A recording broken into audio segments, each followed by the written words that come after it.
जो judicial custody है वो एक्सटेंड कर दी गई है नेक्स्ट 13 डेज।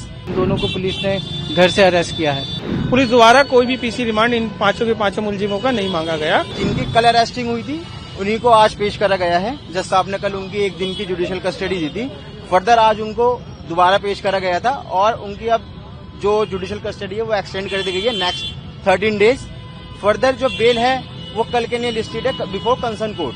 सभी लोगों ने बेल फाइल किया है या जी सभी का।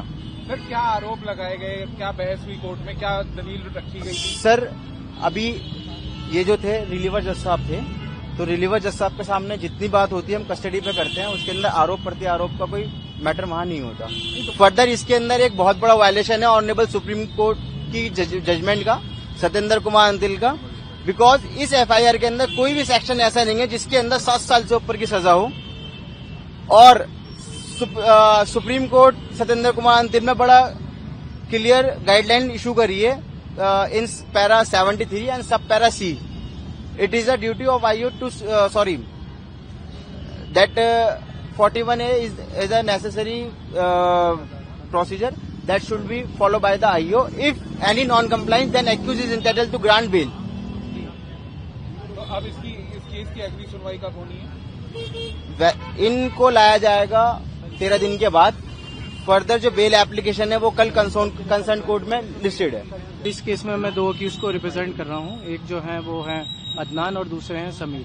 ठीक है, इन दोनों के खिलाफ जो पुलिस की एलिगेशंस है कि भाई इन्होंने जो है वो पत्थरबाजी की, जबकि इसके विपरीत यही है कि इन दोनों को पुलिस ने घर से अरेस्ट किया है। जैसे कि असद मिर्जा ने अभी बताया कि इसमें जो है कंप्लाइंस नहीं हुई है, तो यह है कि जो पुलिस को नोटिस देने चाहिए थे पुलिस ने वो नोटिस नहीं दिए हैं। कहीं इनकी सीसी फुटेज में जो है कहीं इनको नहीं दिखाया गया है। बस एक आईओ है जिसकी स्टेटमेंट है जो ये कहता है कि उसने जो है इनको आइडेंटिफाई किया है, जबकि वो आईओ जो तैनात है वो तैनात है, उसकी पोस्टिंग जो है वो चांदनी महल में, और वो दरियागंज के रहने वाले लोगों को जो कि जिनके घर दरियागंज की जुरिडिक्शन में आते हैं उनको आइडेंटिफाई कर रहा है। तो ये जो है ये मिस आइडेंटिफिकेशन का भी केस है। सर पुलिस ने जुडिशियल कस्टडी मांगते हुए कोई दलील पेश करी? नहीं, पुलिस ने कोई जुडिशियल कस्टडी नहीं मांगी इसमें, ठीक है ना, कोई सॉलिड दलील नहीं दे पाया। तो जज साहब ने उन्होंने कहा कि भाई उन्होंने पीसी के लिए कहा था, लेकिन जज साहब ने उन्हें जो है जुडिशियल कस्टडी में भेजा, क्योंकि जो आज जो थी वो कंसर्न कोर्ट जो थी वो छुट्टी पर थी। तो ये कल कंसर्न कोर्ट में जो है बेल लगी है 272 के अंदर।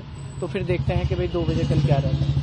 पुलिस द्वारा कोई भी पीसी रिमांड इन पांचों के पांचों मुलजिमों का नहीं मांगा गया और जुडिशियल कस्टडी 13 दिन की इनको दे दी गई है कोर्ट के द्वारा। और इनकी फैमिली की तरफ से, क्योंकि एक्चुअली क्या है, 5 लोगों को मैं रिप्रेजेंट भी कर रहा हूं और 5 वकालतनामे मेरे ऑन रिकॉर्ड भी हैं इन 5 एक्यूज की तरफ से।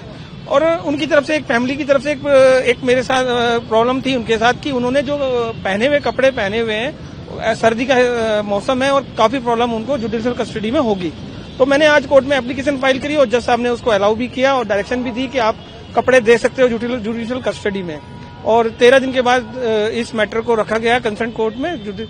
उसके बाद कल इनकी 5 लोगों की बेल एप्लीकेशन ऑलरेडी जो कल ड्यूटी एम के यहाँ फाइल थी वो कल के लिए लिस्टेड है।